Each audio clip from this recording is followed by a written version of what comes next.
Hey you guys, and today we'll be reviewing Skullgirls Second Encore, and the reason for me reviewing this game, I spent so much time playing this game, besides other games, I just needed to put it out, and I might as well put my opinion in now, since basically 2020 is right around the corner yet again. But besides all of that, let's get started. So, Skullgirls Second Encore is a 2D fighting game developed by Reforge Labs and published by Marvelous Inc. So, plot-wise, several individuals and organizations seek to obtain an artifact known as the Skull Heart. Once every 7 years, the Skull Heart grants one woman's wish. However, if the woman with an impure heart attempts to use the heart, her wish will be corrupted and she will transform into the monster known as the Skullgirl. Hundreds have sought after the Skull Heart, yet none of its wielders have been deemed worthy and spared of its curse. 7 years following the Grand War, a battle fought between three nations, the newest Skullgirl, Marie, has emerged and begun to terrorize the Canopy Kingdom. The game follows several fighters and their journeys to confront Marie and claim the Skull Heart. Each character has their own motives for seeking the heart, whether to destroy the artifact or use its power for their own interests. Is above us too. We have to get everyone out of here.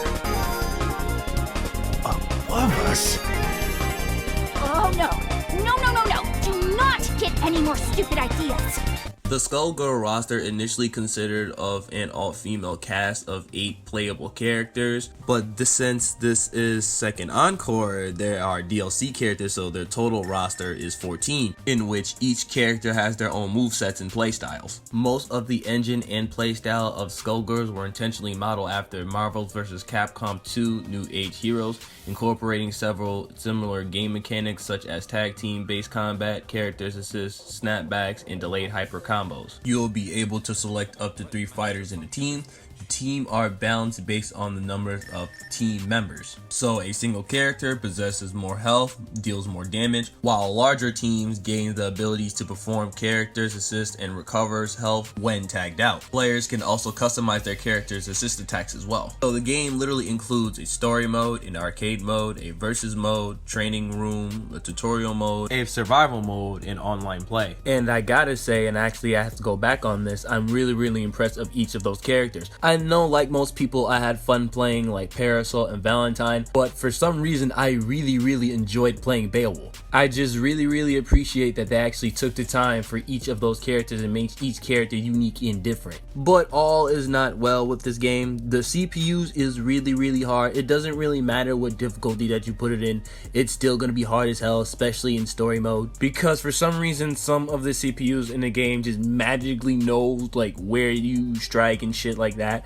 And it's just really hard for you to actually encounter them and block them too, because they can block anything for some reason, making the progression a lot harder. But other than that, I actually had fun. Graphically is just good, and especially the whole theme of the whole video game in general, since this game is an enhanced version of the original Skullgirls Encore. And I didn't really encounter any lag or like internet problems with the online when I was playing. Each time that I was playing online, I encountered no issues. This game was definitely somewhat optimized, and I really appreciate that. I really enjoyed that the game is also cross-platform too. So for example, since I bought the game on PS4, I'll be able to play it on my PS Vita as well, taking the game on the go. And I don't usually say this in most cases, but literally the soundtrack was mwah. Every time I get to that arena, each arena's like soundtrack and stage was just perfect for each of those arenas. I loved it. I jammed through the game the whole entire time. But I think I covered mostly everything, so I'm just gonna get right to my overview. So on the positive side of things, the plot was good. I loved most of the characters' rosters. I love the tag team based combat. I love that it has mostly good amount of content. Graphically, the game looks good. I love that the game literally is cross-platformed. I love the style and theme of the whole game, and I jammed through the soundtrack the whole entire time.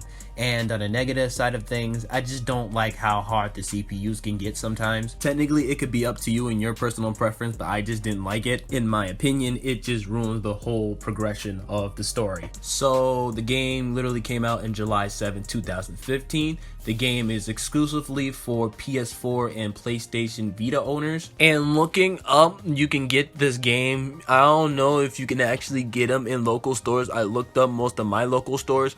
I had like literally no luck on finding any that's like, you know, not mediocre, because literally some of them are about, some say that they're about $69.99, others say that it's 34, like 33 and stuff like that. It's just crazy amount. So my best bet to you is literally go on your PlayStation store and literally downloading it now, specifically because right now literally they have like this end of the year sale that ends on the 23rd. So digitally right now this game literally costs you like $9 and some change. Is the game actually worth it? I literally had fun playing this game, so I highly advise you guys to literally somewhat buy this game.